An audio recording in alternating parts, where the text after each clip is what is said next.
어서 오십시오. 네. 네, 반갑습니다. 주말 잘 보내셨습니까? 네. 네. 어젯밤에 아주 비가 시원하게 오더군요. 네. 비가 온 다음에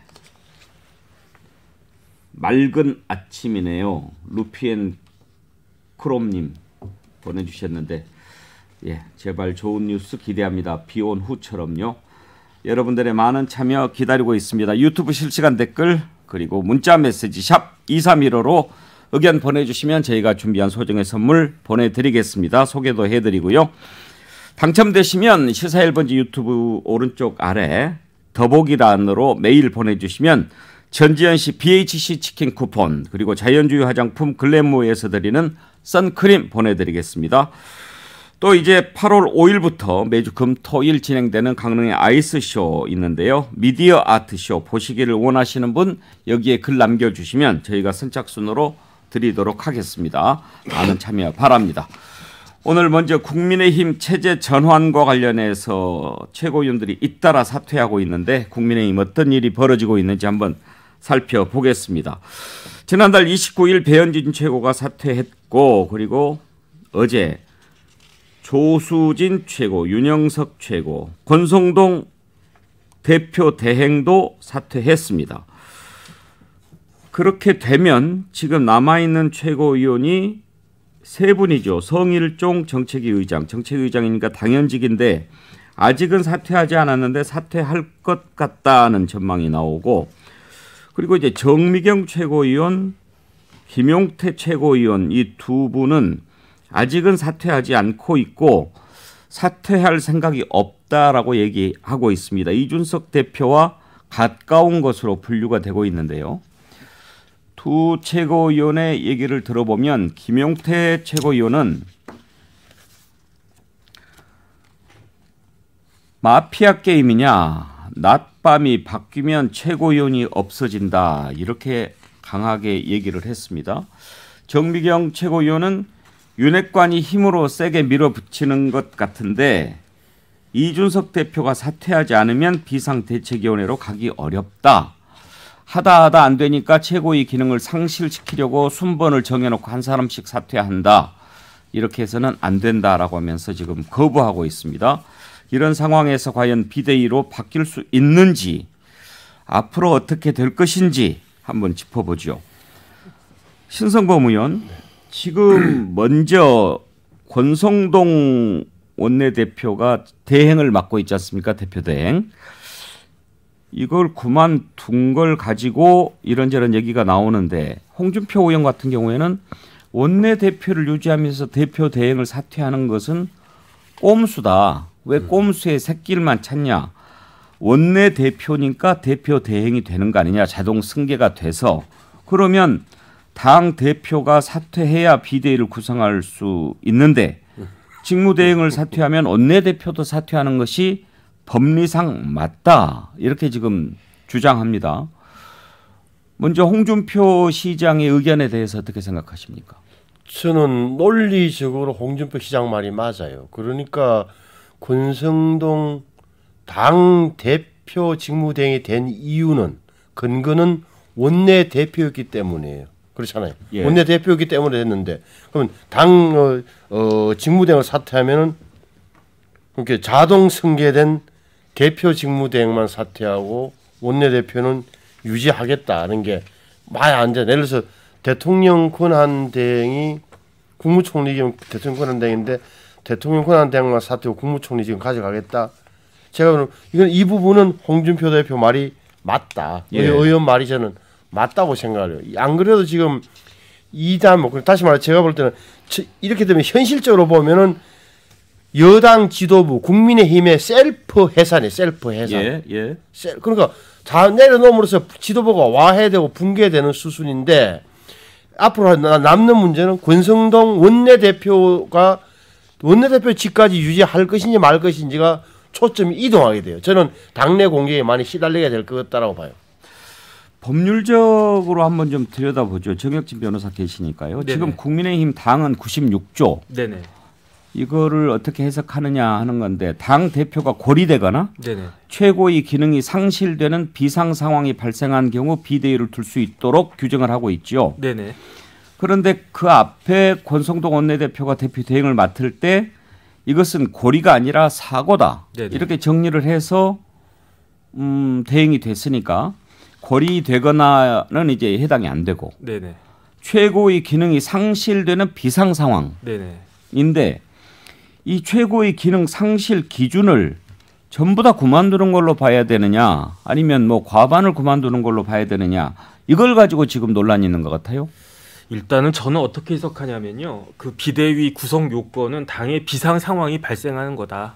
그러니까 당의 비상 상황이 발생하는 예를 두 가지를 둔 거로 저는 보거든요. 예. 첫 번째는 당대표가 거리가 되거나 아니면 두 번째는 최고위원회가 기능을 상실하거나.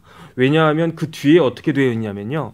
안정적인 당 운영이나 비상 상황 해소를 위해서 비상대책위원회를 설립할 수 있다. 구성할 수 있다. 이렇게 되어 있거든요. 예. 그러니까 비대위는 말 그 자체로 당의 비상 상황이 있을 때 그 비상 상황을 해소하기 위해서 만들어진 위원회인데 그런데 그 비상 상황의 예가 뭐냐? 첫 번째는 그 거리, 그다음에 두 번째는 최고위 기능 상실 등이니까 그것 말고도 뭐 이렇게 예측하지 못한 여러 가지 이상한 상황들이 있으면 비대위는 구성이 될 수 있다. 저는 그렇게 판단이 되고요. 예. 그다음에 당대표가 거리가 된 건 아닙니다. 왜냐하면 거리라고 하는 것은 존재하지 않는다는 뜻이거든요. 예컨대 사망하거나 아니면은 뭐 하야하거나 아니면 제명되거나 그런데 이런 경우가 아니란 말이죠. 사고는 뭐냐면은 있는데 업무를 할 수 없다는 뜻이에요. 예컨대 이제 뭐 갑자기 뭐 기절을 해가지고 병원에 입원을 한다든지 탄핵 소추가 되거나 그러면 이제 직무가 집행이 정지가 되죠. 그다음 이번에 이준석 대표인 것처럼 직무 정지 징계를 받거나 이런 경우에는 이제 그 사고에 해당되는 거니까 거리로 인해 가지고 그 비대위가 설립 요건이 된다. 저는 그렇게 판단되지는 않는데 문제는 뭐냐면은 최고위원회 기능 상실 아니겠습니까? 최고위원회는 말 그대로 위원회잖아요. 그런데 제가 국민의힘 당원을 봤더니 최고위원회는 그 9명으로 구성되게 되어 있거든요. 예. 지금 뭐 7명이었다가 4명으로까지 줄어든 것 같은데 그런데 위원회니까 위원회는 어떻게 일을 합니까? 혼자 대표가 마음대로 하는 게 아니고 의결을 해야 되잖아요. 그래서 제가 그 국민의힘 당원을 찾아봤더니 최고위원회 의결 정족수가 있어요. 의결 정족수는 제적 과반수 그가 출석해가지고 출석의 과반수가 찬성을 하면 의결이 되는 거거든요. 다시 말해서 제적 과반수가 존재하지 않으면 의결 요건이 안 되는 거예요. 그러니까 5명은 최소한 있어야 되는데 4명만 있어가지고는 아무리 4명이 다 찬성을 한다고 해도 이거는 의결 요건이 안 되니까 그런데 지금 보니까 제가 쭉 봤더니 이제 이준석 대표는 정지가 됐고 그 다음에 최고위원들 4명이 이제 그 물러났기 때문에 지금 남아있는 사람이 정미경, 김용태 최고위원하고 그다음에 정책위 의장하고 원내대표가 당연직 그 위원이거든요. 근데 조금 전에 이제 신성범 의원님 말씀하신 것처럼 원내대표하고 직무대행하고는 불가분의 관계입니다. 왜냐하면 원내대표를 하니까 직무대행을 시켜준 거지 원내대표가 아닌 사람을 직무대행 시켜줄 리가 없거든요. 그런데 직무대행만 딱 떼내가지고 그 내가 그것만 그만둔다? 이거는 있을 수가 없는 거죠. 원내대표를 그만둬야지 직무대행을 그 꼬리표를 띄는 거지 원내대표를 유지하는데 어떻게 직무대행을. 자, 이제 길어졌는데 네네. 정리를 해야 되겠습니다. 네. 권성동 원내대표가 원내대표니까 대행을 맡고 있다. 네네. 그러니까 만약에 그만두려면 네. 원내대표도 그만둬야 된다 이 말씀이신 거죠. 맞습니다. 자 이제 그거 하나 정리하고 네네. 그러면 이걸 비상 상황으로 봐야 되느냐 하는 네네. 부분인데 네. 이렇게 한 사람 한 사람씩 사퇴하는 형식으로 제적 최고위원회 과반수를 못 만들면 네네. 그건 비상 상황이라고 봐야 됩니까? 그렇죠. 최고위는 더 이상 구성될 수가 없는 거죠. 만약에 그럴 것 같으면 제적위원 과반, 제적 최고위원회 과반수 출석에 과반으로 찬성한다면 다 모여가지고 과반이 되니까 해산합시다.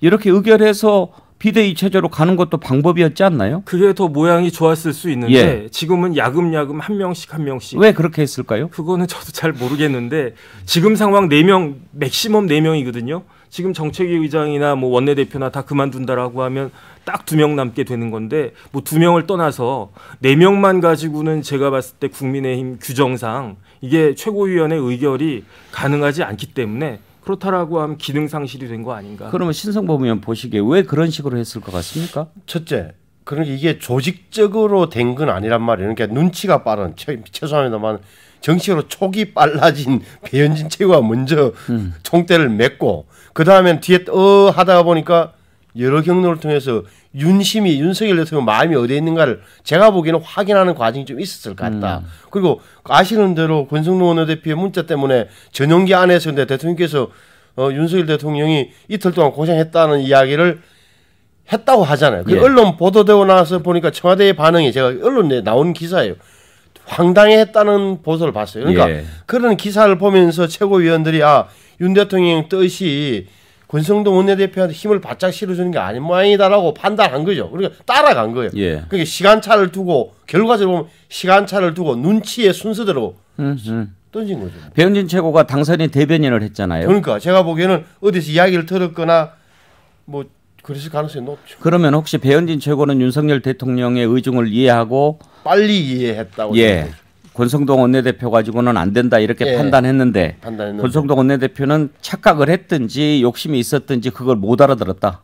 뭐 착각을 하거나 못 알아들을 가능성이 많죠. 욕심은 제가 보기에는 이거 뭐 본인이 잘 되면 좋았겠지만 적어도 이미 말 실수가 언론에 노출되는 순간 아차 싶었겠죠. 그런데 이거는 이거는 싸한데 예를 들어서 느낌은 왔겠지만 그 정도일 줄은 대통령의 반응이 그 정도일 줄은 뭐 몰랐을 가능성이. 그러니까 이제 전용기 안에서 두 사람이 만났다는 거 아닙니까? 대통령하고 권성동 대행하고 여러 명이 같이 있었는데 대화를 했다는 근데 거죠. 이제 그때 뭐 해프닝으로 정리를 했다는 식으로 그러니까 대통령이 그냥 넘어간 거야. 이렇게 권성동 대표 쪽에서 흘렸는데 나중에 대통령실에서 그거 아닌데 이렇게 얘기가 나왔다는 거죠. 그렇죠. 저는 그렇게 이해해요. 1년 흐름. 그러면 김홍국 대변인 보시기에 지금 비대위 체제로의 전환은 불가피하다고 보십니까? 아니면 더 진통이 있을 것 같습니까? 진통 속에 불가피하다고 봅니다. 왜냐하면 이미 정족수가 되질 않습니다. 최고위원회를 열 수도 없고요. 현재 9명 중에서 사실상 6명은 참석할 수 없는 상황이고요. 성일종 정책위 의장도 이미 이 흐름 속에서 본인도 같이 하겠습니까? 그렇다면 남은 두 사람이 거부하고 있는데 9명 중에 2명이서 어떻게 회의를 열고 그러니까 다시 말해서 국민의힘이 집권 여당으로서 모든 회의와 정책 결정 이런 과정이 이제는 불가능해진 상황입니다. 그렇다면 결국은 비대위로 갈 수밖에 없는데 이렇게 끝까지 버티는 분들이 계시고 하면 이제 계속해서 권력 다툼이 이루어지는 거죠. 저는 이 과정을 보면서 새 정부가 들었을 때 되게 이제 권력 투쟁 양상이 벌어집니다. 대부분이 대통령과 코드를 맞추고 잘하기 위해서 권력 다툼이 벌어지거든요. 그런데 지금 이준석 대표와의 상황은 다릅니다. 대통령과 거의 동등한 권한을 가지고 그 갈등하는 그런 양상인데다가 나머지 윤핵관 중심으로 해서는 대통령과의 거리를 더 맞추면서 눈에 들려고 하는 권력 투쟁 양상이 벌어지고 있는 겁니다. 이 권력 투쟁 양상이 결국은 집권 여당으로서 정상적인 새로운 정책을 만들고 대통령과 호흡을 맞춰야 되는데 지금은 도리어 자신들의 권력 투쟁 양상으로 가기 때문에 벌어지는 이 흐름이다. 그렇다면 이 정권 초기에 나타나는 더군다나 지금 대통령 지지율은 20%대로 거의 패닉입니다. 이건 있을 수 없는 집권 초의 지지율이기 때문에 국정 수행의 어려움이 정말 심각하거든요. 그렇다면 집권 여당이 정상 가동돼야 되는데 이 문제는 대한민국 현재 정치와 국정 상황 자체가 사실상 대들하게 걸려있는 병목 현상에 걸려있는 굉장히 위험한 순간이다. 저는 전체적인 큰 그림에서 봐야 되고요. 집권 여당이 이렇게 작동이 불가능한 상황은 대한민국 앞으로 모든 국정 운영에 있어서 정책들이 펼쳐지는 각 부처의 일까지도 혼란스러워지기 때문에요. 굉장히 위기 상황이다라고 진단을 하고 싶습니다. 뭐 그렇게 진단 안 해도 위기 상황 맞습니다. 일하는데 지금 뭐 이견은 없겠죠. 그런데 문제는 박원석 의원. 네. 지금 이준석 대표가 정지 상태로 있잖아요.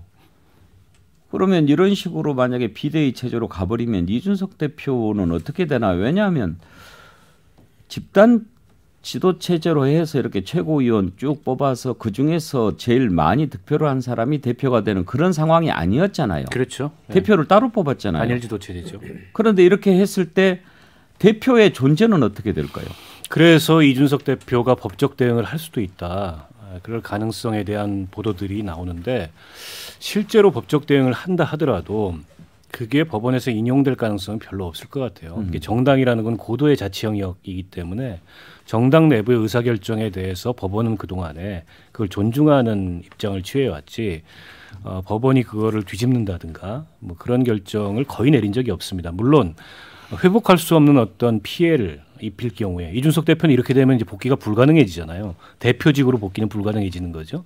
그러니까 본인의 의사에 반해서 이 당원 당규의 또 해석을 어떻게 하느냐 다를 수 있겠지만은 이렇게 비대위 체제로 일방적으로 간 게 본인에게 회복할 수 없는 손해를 끼쳤다, 피해를 끼쳤다 이런 주장을 할 수 있는데 그럼에도 불구하고 아까 정 변호사님 말씀해 주셨듯이 이 당원 당규는 저는 어떤 법률적 해석보다 정치적 해석을 하는 게 바람직한 것 같아요. 그래서 비상 상황이라는 거는 당내에 정치적 의사가 합치되면 그걸 비상 상황으로 볼 수 있는 거지 비상 상황이 특정돼 있는 게 아니지 않습니까? 대표적으로 두 가지 예시만 했을 뿐이고 지금 국민의힘의 내부 상황을 어떻게 비상 상황이라고 안 볼 수 있겠어요? 비상 상황이죠. 최고위원들이 저렇게 줄사퇴하고 일부만 남아 있는데 그래서 이 대표 입장에서는 결국 대표직 복귀는 저는 어려워 보이고 그러나 지금 여론은 이 상황에 대해서 이준석이 잘못해서 이런 상황이 왔다라고 여론은 보고 있지는 않은 것 같아요. 예. 그리고 이준석 대표가 이른바 지금 전국을 돌면서 당원들을 만나는 일종의 이제 기행을 하고 있는데 그 기행에 대해서도 당원들의 반응이 나쁘지가 않잖아요. 특히 젊은 당원들 중심으로 해서 이제 그걸 자산으로 어떤 모색을 하게 될 텐데 그게 국민의힘 내에서의 일종의 이제 야당 포지션을 가지고 모색을 할 건지 당 밖으로의 어떤 시도를 할 건지 그거는 뭐 지금 속단하기가 어렵겠죠. 그러나 이렇게 윤핵관들이 윤석열 대통령의 의지에 기반해서 당을 장악하는 상황이 온다면 당내에서 운신의 폭은 앞으로 굉장히 어려워지지 않을까 싶습니다. 그러면 어떻게 해야 될까요? 지금 이준석 대표 같은 경우에는 반발하는 거 아닙니까? 이런 식으로 나를 날리는 것은 받아들일 수 없다 하는 입장인 것 같은데요. 일단 뭐 지난번에 양두구육 얘기를 했는데 오늘 이번에 올린 글을 보면 이제 구두구육 한다는 거죠. 아예 개고기 팔지 말라고 했더니 아예 개 머리를 걸고 개고기 파는 거다. 개고기집 됐다는 얘기죠. 이준석 대표의 대응을 어떻게 앞으로 점쳐볼 수 있을까요? 아니 이제 그 전에 제가 보니까 자 비대위를 한다는데 비대위로 간다 칩시다. 저는 말씀 다 현실적으로 비대위로 갈 수밖에 없다. 예. 오케이 정치 행위다. 뭐 법이든 뭐 다 지나 비대위로 가면 제 뭐냐면 그럼 비대위가 성격 비대위가 뭘 하는 거냐 이 말이에요. 그 하나 남아 있어요. 무슨 말이냐? 자 비대위가 그냥 내년 조기 전당대회 준비위원회로 하자. 다시 말하면 이게 조기 전당대회를 하자. 조기 전당대회를 하면 올해 9월이나 내년 1월쯤 전당대회를 하자는 거예요. 왜 조기 전당대회를 말하면 내년 6월로 예정된 전당대회보다 앞서 하는 거다. 할 수 있는 시점은 9월하고 내년 올해 연말이나 내년 초밖에 없어요. 왜? 가운데 국정감사가 끼어 있어 갖고 예. 9월 아니면 12월 또는 내년 1월에 전당대회를 하는 거예요. 그러면 비대위에서 할 수 있는 것은 딴 걸 못 하고 조기 전당대회 준비위원회 역할밖에 못 해요. 그 조기 전당대회로 가면 어떤 문제가 발생하느냐? 대표가 뽑히잖아요. 대표가 2명이 되는 거예요. 바깥에 나가 있는 이준석 대표. 요번에 당 대회에서 뽑힌 그 김모 대표 예를 들어서 뭐 이 대표 김모 이러면은 이게 듀얼 파워란 말이에요. 이중 권력이 생긴다. 그럼 이준석 입장에서는 내가 6개월 당권 정지만 돼 있는 상태인데 나를 제명한 거하고 똑같은 효과를 가져온 예. 이걸 어떻게 나는 못 받아들이겠다. 예. 뭐 법적 분쟁도 할 수 있을 거다. 이렇게 되면은 이거 골치 아픈 문제가 또 생긴 거죠. 현실적인 파워는 다 대표가 갖겠지만 현실 힘은 남아 있는 거다 하는 문제 하나 있는 거. 그다음에 이렇게 조기 전당대회 준비위원회에 불과한 위원장에 불과한 이 비대위원장을 누가 맡을 것이냐? 당 안에서 할락하겠느냐? 한 2-3달짜리를.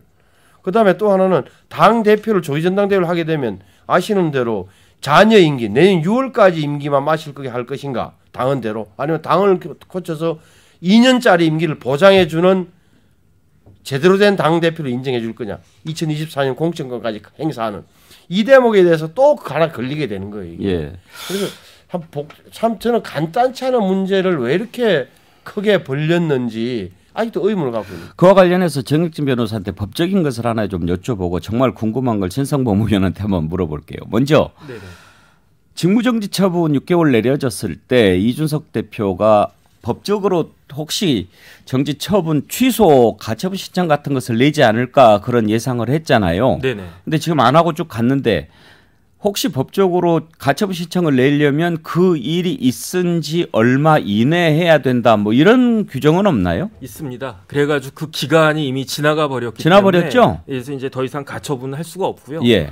그 다음에 제가 당원 96조 6항을 봤더니 비대위 존속 기간이 나와요.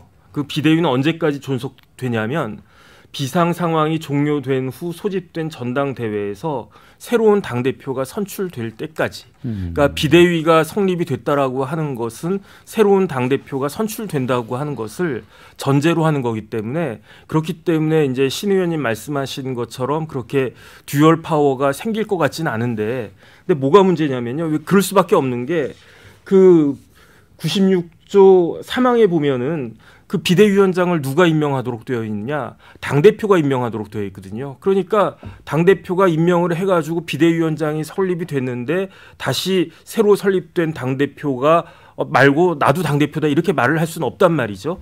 그런데 그때 이제 그 당대표나 권한대행이 임명할 수 있도록 되어 있어요. 예. 그러니까 지금 그 원래 이제 당대표를 누가 임명해야 되느냐? 원내대표 그만두면은 그 다음 이제 최고위원이 해야 되든지 해가지고 어쨌든지 간에 이제 권성동 그 원내대표가 그 비대위원장을 임명을 갖다 해야 되는데 그런데 여기서 뭐가 문제냐면 제가 자세히 보니까 직무대행은 빠져 있거든요. 그래서 여기와 관련해 가지고는 두 가지 해석이 가능할 것 같아요. 예. 왜냐하면 직무대행이라고 하는 건 사고니까 금방 이제 대표가 돌아올 거다. 그때까지는 비대위는 할 수 없다라는 의미인지. 그런데 이번 같이 당 대표는 그 직무집행이고 그다음 직무집행 정지고 최고위는 기능이 상실이 됐는데 그럼에도 불구하고 그 직무대행이 비대위원장을 지명할 수 없다? 이거는 말이 안 되는 거 아니냐? 결국은 이제 그 규정의 흠결이 아니냐? 이렇게 해석할 수도 있고 해가지고 이 부분은 국민의힘에서 내부적으로 어떻게 결정을 할지 좀 지켜봐야 되지 않나 싶습니다. 권성동 원내대표가 원내대표직도 그만둘지는 상황을 좀 봐야 되겠습니다만 2부에서 좀 정리를 해보기로 하고 아까 신성범 의원한테 정말 여쭤보고 싶었던 것은 지금 국민의힘이 이 지경이 된 것은 사실 이제 권성동 원내대표가 대통령하고 문자 이렇게 공개되면서 확 터지기는 했지만 꼭 그거 하나겠습니까? 여러 가지가 다 복합적으로 돼 있겠죠. 가장 큰 이유를 꼽는다면 아마 이준석 대표 날리는 것 가지고 지금 상황 여기까지 왔다고 봐야 될 텐데 제가 정말 궁금한 건 단순히 선거 과정에서 대통령 속 썩였다고 날렸을까 하는 거거든요. 신성범 의원 보시기에 왜 윤석열 대통령도 뭐 심정적으로 같이 하는 것 같은데 윤핵관들이나 이쪽에서 이준석 대표 날려야 되겠다 생각한 진짜 이유가 뭘까요? 참 궁금해요. 저 어려운 걸 저한테 여쭈시네. 제가 느낌은 이준석 대표가 호락호락하지 않았다. 그리고 사안별로 굉장히 어떻게 보면은 윤석열 대통령 후보 아니면 뭐 예를 들어서 경선 과정에서 경선 후보 대통령 후보 과정에서도 녹록치 않게 쉽게 하면 뭐라 그럴까 손안에 안 잡혔다는 느낌을 강하게 받았잖아요. 그런데 제가 보기에는 1년의 과정에서 이른바 윤핵관들은 수차례에 걸쳐서 당내 분란의 핵심은 이준석 대표다라는 아마 보고를 대통령한테 많이 했고 대통령도 고개를 끄덕여야 되는 과정이 좀 있었을 것 같다. 무슨 말이냐. 이준석 대표 입장에서 보면 당을 혁신하고 바꿔가는 과정에서 가장 걸림돌이 윤핵관이었다는 거고 이준석 대표 입장에서는 윤핵관들 입장에서 보면 당에서 저렇게 안 도와주고 했던 모든 책임은 이준석에 있다는 것이었고 이 일련의 흐름 속에는 적어도 이준석 대표가 당대표는 됐지만 될 때도 기억하시겠습니다만 당원들 사이에서는 나경원 의원이 더 높았어요. 다시 말해서 당내 기반이 없는 상태였다. 그런데 뭔가 당내 세력을 부식하지 못했어요. 심지를 못했다고 이준석 대표가. 정리해 주시죠. 5초 남았어요. 그래서 당내 세력을 강하게 이번에 당의 위원장 임명 과정에서 부식하려고 하는 자기 세력을 심으려고 하는 그런 이준석 대표의 욕심이 드러났고 그것을 제어하자는데 상당 부분 당내 합의가 모아진. 다 들어도 무슨 말씀인지는 정확히는 모르겠습니다만 아무튼 무슨 말씀을 하시려고 하는지는 알 것 같습니다. 전하는 말씀 듣고 2부에서 이어가죠.